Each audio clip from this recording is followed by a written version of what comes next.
प्रिय श्रोताओं, प्रभु यीशु के मधुर नाम में आपको मेरे मसीही सलाम। जय मसीह की। इस कला में आशीष के द्वारा फिर से आपके पास आने का मौका प्रभु ने दिया है। मैं जो पहली बार के दर्शक हैं उनके लिए भी हर हफ्ते इसी समय पर इसी चैनल पर हमारे इस कार्यक्रम होंगे, ज़रूर आप देख लीजिएगा। आइए थोड़ी देर के विचार के लिए मैं एक वचन पढ़ना चाहूँगा।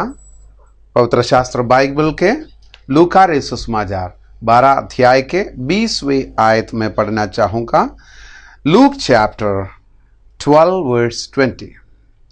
परंतु परमेश्वर ने उससे कहा, हे मूर्ख, इसी रात तेरा प्राण तुझसे ले लिया जाएगा, तब जो कुछ तूने इकट्ठा किया है वो किनका होगा। देखिए, प्रभु यीशु किसी को पूछते हैं या परमेश्वर बुलाते, हे मूर्ख, हे मूर्ख, यू फूल। मैं इसके पृष्ठभूमि आपको बताना चाहूंगा। यीशु ने एक बार एक उपमा कहा था। हम इसको पूरा पढ़ेंगे। एक दृष्टांत इसी अध्याय के 16 आयत से लेकर हम पढ़ेंगे, तब हमें मिलेगा यह। तब उसने उनसे एक दृष्टांत कहा कि किसी धनवान की भूमि में बड़ी उपज हुई। तब वो अपने मन में विचार करने लगा कि मैं क्या करूं, क्योंकि मेरे यहां जगह नहीं जहां अपनी उपज इत्यादि रखूं। और उसने कहा, मैं ये करूंगा, मैं अपनी बखारियां तोड़कर उनसे बड़ी बनाऊंगा और वहां अपना सब अन्न और संपत्ति रखूंगा और अपने प्राण से कहूंगा कि प्राण, तेरे पास बहुत वर्षों के लिए बहुत संपत्ति रखी है, चैन कर, खा पी, सुख से रहा। परंतु परमेश्वर ने उससे कहा, हे मूर्ख, इसी रात तेरा प्राण तुझसे ले लिया जाएगा, तब जो कुछ तूने इकट्ठा किया है वो किसका होगा। ऐसा ही वो मनुष्य भी है जो अपने लिए धन बंटोरता है, परंतु परमेश्वर की दृष्टि में धनी नहीं है। हे मूर्ख, इस आदमी सांसारिक तौर पर देखा जाएगा तो एक बहुत बढ़िया काम करने वाला व्यक्ति था, अच्छा कृषक है, किसान बढ़िया के हैं, खेती में काम किया, जो खेती बाड़ी उसका था, जो जमीन था उसमें अच्छा खेती बाड़ी उसने किया था और अच्छा उपज भी उसको मिला था। आपको पता है, अच्छा उपज मिलना है तो मेहनत तो करना ही पड़ता है, तो मेहनत करने में कोई गलती नहीं है, मेहनत तो करना ही है। अच्छे मेहनत किया, खूब धन कमाया, और सब लेकर आया, जितने, चाहे गेहूं हो, चाहे वो अनाज हो, अन्य कोई भी बात हो, सब लाया, भंडार गृह में लाया। और जब उन्होंने उपज को देखा तो अरे इतनी बड़ी उपज, इतनी ज्यादा, तो मैं सोचता हूं मेरे वेयर हाउस में इतना तो जगह ही नहीं है उससे बढ़कर, तो मैं क्या करूं, इसको और बढ़ाना पड़ेगा मुझे, तो इसको और चौड़ा करूंगा और लंबा करूंगा, बनाएंगे ताकि ये सब इसके अंदर मैं रख सकूं, क्योंकि मुझे अच्छे फसल मिले हैं, अच्छे उपज मिले हैं, मेरे काम के प्रतिफल मुझे अच्छे मिले हैं। इस रीति में, दुनिया की रीति में सफल हो सकते हैं, किसान के समान हो सकता है, अन्य रीति में आप भी इसे होंगे। पिछले दिन की कमाई तो बहुत है, इकट्ठा किया है बहुत, हो सकता है आप अच्छे बिजनेसमैन हैं, बिजनेस में खूब कमाए हैं, चाहे कैसे भी हो, आपके विचार ये था कि धन इकट्ठा होना चाहिए, कमाना चाहिए, कमाई ज्यादा होना चाहिए, आर्थिक रीति में बढ़ोतरी होना चाहिए, बैंक में पैसा जमा किए हैं, हाँ, बैंक में भी हैं, थोड़ा बहुत घर पे भी रखे हैं, लॉकर में बंद कर कर रखे हैं, हो सकता है इन्वेस्टमेंट बहुत ज़्यादा हैं, आपने वो बैंक में रखे हैं, लॉकर में रखे हैं, हो सकता है आप लैंड के लिए इन्वेस्ट किए हैं, मकान खरीदे हैं, फ्लैट्स खरीदे हैं, कमाई को अच्छी रीति में रखे हैं, दुनिया की रीति में आप एक सफल व्यक्तित्व हैं। हो सकते हैं आपके बाप के समय में, पिताजी के समय में जितना उसने उस उम्र में कमाए नहीं है, आप आज कमा रहे, देखेगा तो सब कुछ आपके पास है, गाड़ी है, फ्लैट हैं, दौलत है, ऐशो आराम के जिंदगी आप बिता सकते हैं, सब कुछ है। इस आदमी भी तो ऐसे थे, सब बनाया और उसके बाद उसने कहा खाओ पियो मस्त रहो। आज की रीति में बोलेगा तो खा पी और आराम से जियो, है ना। सुख सुविधा तो सब कुछ है, आज पैसा है तो क्या नहीं मिलेगा। खाओ यार, अभी तो खाने का दिन है, मस्त रहने का है। अपने आप से कहते हाँ मैं बहुत बढ़िया एक व्यक्ति हूं, सफल व्यक्ति हूं, जो मेरे पिताजी ने उनके उम्र भर कमाई नहीं है, आज मैंने 1 साल में कमाता हूं। देखो मुझको, दोस्तों से बोलते हैं किस बात की कमी है मुझे, देखो। सब कुछ है, शोहरत है, सब कुछ है, लेकिन परमेश्वर आपके बारे में बोलते हैं हे मूर्ख। हैं? आज तक किसी ने हिम्मत नहीं किया आपको मूर्ख कहने का। जरूर दुनिया के दृष्टि में आप अवार्ड विनर हैं, पिछले साल के भी अवार्ड, बेस्ट कर्षक के अवार्ड तो आपको मिल गए थे। बेस्ट बिजनेसमैन के अवार्ड आपको मिल गए थे। समूह में और लोगों के बीच में आपके कद तो ऊंचा जरूर है, लेकिन क्या परमेश्वर के विषय में आप धनी हैं? प्रभु इस बात को देखते हैं। हाँ, धन कमाना कोई गलत बात नहीं है, सही रीति में। हाँ, सही रीति में, क्योंकि परमेश्वर का वचन वो भी कहते हैं। यिर्मयाह नबी के किताब में हम पढ़ते हैं 17 अध्याय में एक आयत है, मैं पढ़कर, जो अन्याय से धन बटोरते हैं वो उस तीतर के समान होता है जो दूसरी चिड़िया के दिए हुए अंडों को सेती है। उनकी आधी आयु में ही वो उस धन को छोड़ जाता है और अंत में वो मूढ़ ही ठहरता है। देखिए, धन कमाना है, लेकिन किस रीति में? न्याय से। आप पूछेंगे आज कौन सा न्याय है, न्याय में क्या कमा सकते हैं? अन्याय से धन बटोरता है वो उस तीतर के समान होता है जो दूसरी चिड़िया के दिए हुए अंडों को सेती है। बीच में ही वो छोड़ जाते हैं, कोई काम का नहीं आएगा। फिर क्या होगा? खैर, बात वो नहीं है। आप धन कमाए हैं, नाम कमाए हैं, सम्मान आपको मिले हैं, समाज से सम्मान है सब, लेकिन सवाल वो नहीं है।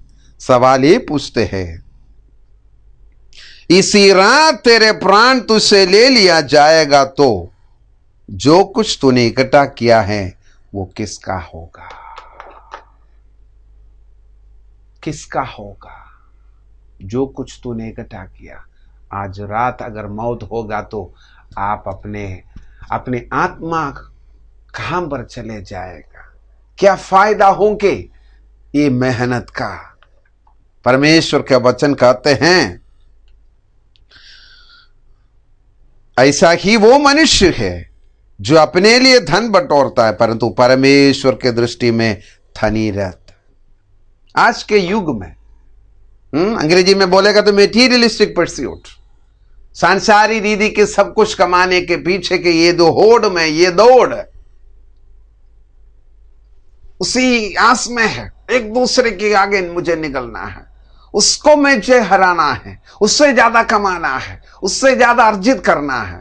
इस परस्यूट में जो सच्चाई को छोड़ दिया गए, जिसके विषय में धनी होना चाहिए थे, उस बात को अनजान किया आपने, उसको ध्यान ही नहीं किया गया है। आपके जीवन एक सेल्फ सेंटर्ड जीवन हो गया था, व्यक्तिगत रीति का स्वार्थ की ओर के एक जीवन आपके रह गए थे। परमेश्वर का वचन पूछते हैं मरकुस सुसमाचार में 8 अध्याय के में एक आयत है, यदि मनुष्य सारे जगत को प्राप्त करे और अपने प्राण की हानि उठाए तो उसे क्या लाभ होगा?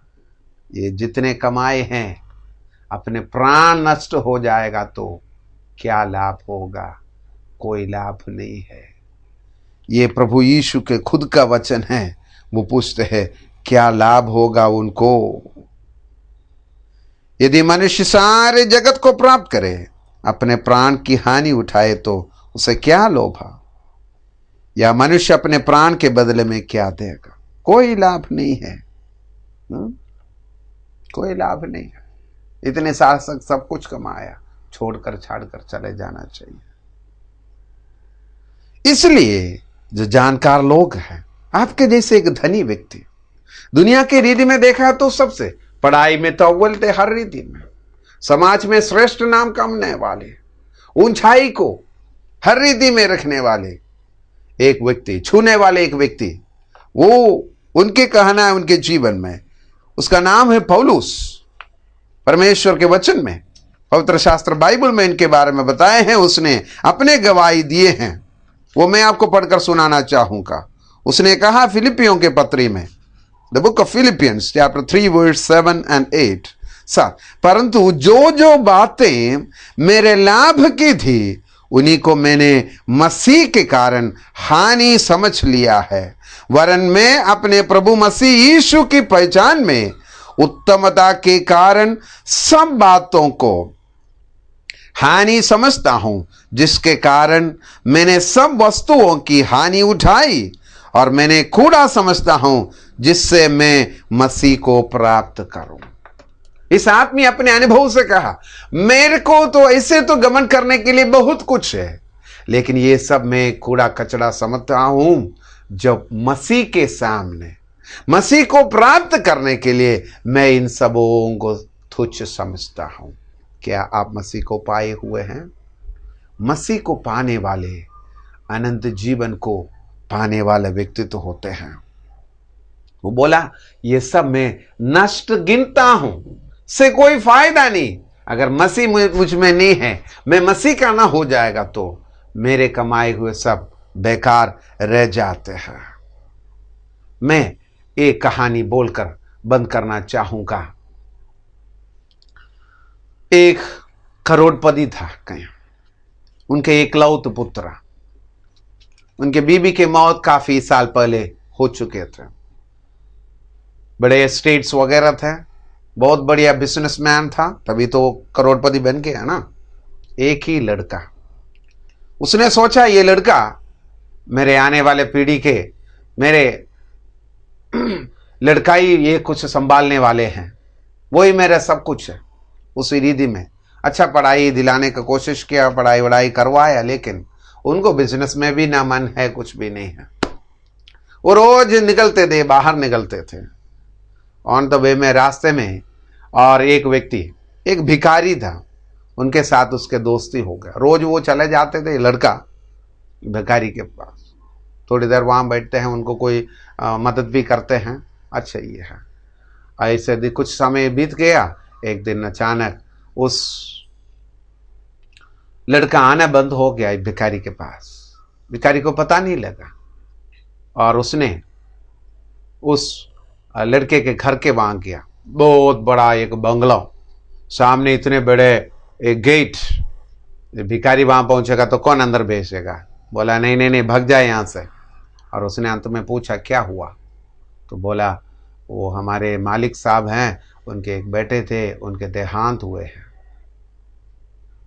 और भिखारी क्या किया, चले गया और वो जाकर एक कागज में एक पोर्ट्रेट बनाया उस लड़के के, क्योंकि वो उससे बहुत प्यार करते थे। उनके पास ऐसे कोई तरस के एक बात करने वाले, प्रेम की एक बात करने वाले, तरस से उनको देखने वाले, कृपा दृष्टि करने वाला कोई नहीं था, लेकिन इस लड़के ही थे। तो उसने उस लड़के की एक फोटो बनाया, एक पोर्ट्रेट बनाया, और जाकर गेट कीपर को दिया। बोला ये मालिक को दे देना, बोलकर वो चले गया था। चले गया उस गेट कीपर, वो मालिक को वो पोर्ट्रेट दे दिया। क्या हुआ कुछ पता नहीं था। कुछ दिनों के बाद इस मालिक के भी देहांत हुआ। एक बहुत बड़ा घोषणा हुआ कि उनके मालिक के एक शौक था, वो बहुत बड़ा आर्ट के सब कुछ, यानी पिक्चर्स वगैरह वगैरह हैं, वो इकट्ठा करने का एक शौक उनको था, आर्टिफैक्ट्स। तो उसका एक घोषणा हुआ कि ये सब ऑक्शन में दे दिया जाएगा। तो ऑक्शन के डेट हुआ, तो इत्तेफाक से ये भिखारी भी वहां पहुंच गया ऑक्शन के वहां। उसने सोचा कि बहुत बड़े बड़े लोग आ रहे, कुछ ना कुछ मिल जाएगा सोचकर वो तो वहां चले गया था। खैर वहां पहुंच गया और ऑक्शन शुरू होने वाले थे तो ऑक्शन करने वाले एक छोटा सा पिक्चर ले लिया था। भिखारी ने देखा तो ये तो पोर्ट्रेट मैंने उस लड़के को तो बनाया था, वही है, जरूर उसको फ्रेम कर कर रखे हैं। तो बोला सबसे पहले ये विल के अनुसार सबसे पहले इस चित्र के, इस पोर्ट्रेट के ऑक्शन होना चाहिए। तो ऑक्शन हो रहा है लेकिन कोई भी बोली लगाने वाला नहीं है। अंत में ये भिखारी अपने फटे फुटे कोट के अंदर उसके जेब में हाथ डाला और कुछ सिक्का मिल गया, वो लेकर सामने गया, वो मेज पर रखा और बोला मेरे पास यही है, ये मैं लेना चाहता हूं, आप दे सकेगा तो मुझे दे दीजिए। वो देखा, ऑक्शन करने वाले चारों तरफ देखा, ये पोर्ट्रेट लेने के लिए कौन है, वो लड़के के, मरे हुए लड़के के, ये पोर्ट्रेट का कौन सा कीमत है, कौन से इंपॉर्टेंस है, कोई नहीं लिया। ये भिखारी वो लेकर धीरे धीरे वापस चल रहे थे तो ऑक्शन करने वाले उनको रोका, रुको रुको रुको, एक मिनट रुको, इसमें दूसरा शर्त ये है। मैंने बोला था पहला शर्त था सबसे पहले इसका ऑक्शन होना चाहिए, उसमें बोला था ये सारे संपत्ति, ये पोर्ट्रेट जो खरीदेगा उनका है, उनको दे दिया जाए, ऑक्शन खत्म। समझ में आ गया आपको? परमेश्वर के वचन में यूं हम पढ़ते हैं, जिसके पास पुत्र है उसके पास जीवन है, और जिसके पास परमेश्वर का पुत्र नहीं है उनके पास जीवन भी नहीं है। उस भिखारी के पास कुछ भी नहीं था, लेकिन उनके लड़के के, उस धनी, उस करोड़पति व्यक्ति लड़के के फोटो, एक पोर्ट्रेट जब वो लिया था, संपत्ति पूरा उसका हो गया। तो परम प्रधान परमेश्वर कहते हैं जिसके पास पुत्र है उसके पास जीवन है, जिसके पास परमेश्वर का पुत्र नहीं है उसके पास जीवन भी नहीं है। चाहे दुनिया के सब कुछ उसके पास हो, लेकिन परमेश्वर के पुत्र आप में नहीं है तो, आपके पास नहीं है तो, आपके धारे कमाई धन सब बेकार है। ऐसे व्यक्ति को देखकर परमेश्वर कहते हैं मूर्ख। लेकिन परमेश्वर के वचन आपको बुद्धिमान बनने का भी अवसर दे दिया गया है। किस प्रकार? पुत्र को अपनाते हुए। जितनों ने उनको ग्रहण किया उन्हें अपने संतान कहलाने का हक परमेश्वर ने दिया है। यीशु को मसीह मानकर, परमेश्वर का पुत्र मानकर अगर आप अपने जीवन में उनको अपनाएगा तो आप भी धन्य हो जाएगा। जिसके पास पुत्र है वही सच्चे धनी है, बाकी सारे धन दौलत बेकार के है, 2 दिन का है, चले जाएगा। 2 दिन के इस जीवन में अगर आप परमेश्वर को अपनाएगा तो अनंत जीवन पाओगे, क्योंकि परमेश्वर ने जगत से ऐसा प्रेम किया कि उसने अपने एकलौते पुत्र प्रभु यीशु मसीह को दे दिया, ताकि जो कोई उस पर विश्वास करे वो नाश न हो परंतु अनंत जीवन पाए। प्रभु चाहते कि आप मूर्ख ना होकर, जीवन में आप बहुत कुछ कमाया लेकिन उस जीवन का क्या है, जो अनंत जीवन का क्या है, जिसके साथ आपके कोई ताल्लुकात नहीं है, तो ये जीवन बेकार हो गया, कमाए हुआ बेकार हो गया। आज रात अगर आपके जीवन ले लिया जाएगा तो नित्यता को, अनंतता को कहाँ आप व्यतीत करोगे? अगर पुत्र को आप अपनाएगा तो जीवन धन्य हो जाएगा, अनंतता को आप प्राप्त कर सकोगे। तुझे यीशु बुलाता है, आवाज उसकी सुनो, तुझे ढूंढने आया है वो, अपने दिल में उसे ले लो, तुझे ढूंढने आया है वो, अपने दिल में उसे ले लो। नाम लेकर बुला रहा, अपने लहू से धोने को। छिदे हुए हाथों को प्यार से बढ़ाकर अभी बुला रहा। छिदे हुए हाथों को प्यार से बढ़ाकर अभी बुला रहा। तुझे यीशु बुलाता है, आवाज उसकी सुनो। तुझे ढूंढने आया है वो, अपने दिल में उसे ले लो। क्या प्रभु यीशु को अपनाना चाहते हैं? सिर्फ एक छोटी सी प्रार्थना मेरे साथ करना ही काफी है। हाँ प्रभु, एक मूर्खता के जीवन आज तक मैंने बिताया है। दुनिया के पीछे थे, मैं धन दौलत के पीछे थे, दुनिया की कमाई के पीछे थे। मैंने हाँ ये सब कमाया है, लेकिन आपको आज तक मैंने अपनाया नहीं है। मुझे स्वीकार कर ले प्रभु जी। मैं जानता हूं ये सब बेकार है। अगर आप मेरे जीवन में नहीं है तो मेरे कमाई सब व्यर्थ है। लेकिन मैं चाहता हूं कि मैं मूर्ख न रहकर बुद्धिमान बने। इसलिए प्रभु मेरे जीवन में आइए, मुझे अपना लीजिए, मुझे आपके संतान बना लीजिए। आइए हमारे आंखों को बंद करें। सर्वशक्तिमान दयालु पिता, हम आपके पास आते हैं। आज के इस वचन के लिए तेरा धन्यवाद। मेरे साथ जितने लोग आंखें बंद करते हुए, हाथ जोड़ते हुए तेरी ओर देखे हैं, उन पर तरस खा परमेश्वर। इनके जीवन के परिस्थिति चाहे कुछ भी क्यों ना हो प्रभु, ये आपके चरणों में आए हैं। इन्हें सहायता करें, इन्हें अपना ले प्रभु जी। ये आपको अपने उद्धार करता मानते हैं परमेश्वर, स्वीकार करते हैं परमेश्वर। इन्हें स्वीकार कर लीजिए, अपने संतान बना लीजिए, अनंत जीवन के वारिस इन्हें भी बना लीजिए। ये भी अनंत जीवन को प्राप्त कर सके, अपने पुत्र कहलाने के योग्य बन सके, एक पुत्र बनकर एक उत्तम जीवन, एक बुद्धिमान के जीवन बिता सके। उनके लिए इन्हें मदद करें। आदर, महिमा, इज्जत और सम्मान सब कुछ आपका। प्रार्थना सुना, धन्यवाद। यीशु मसीह के मीठे और पवित्र नाम से मांगते हैं, सुनो और कबूल कर ले परमपिता। चिंता मत कीजिए, बुद्धिमानी के काम आपने किए हैं प्रभु यीशु को अपनाते हुए। अधिक जानकारी के लिए हमारे साथ संपर्क कीजिए। ये कार्यक्रम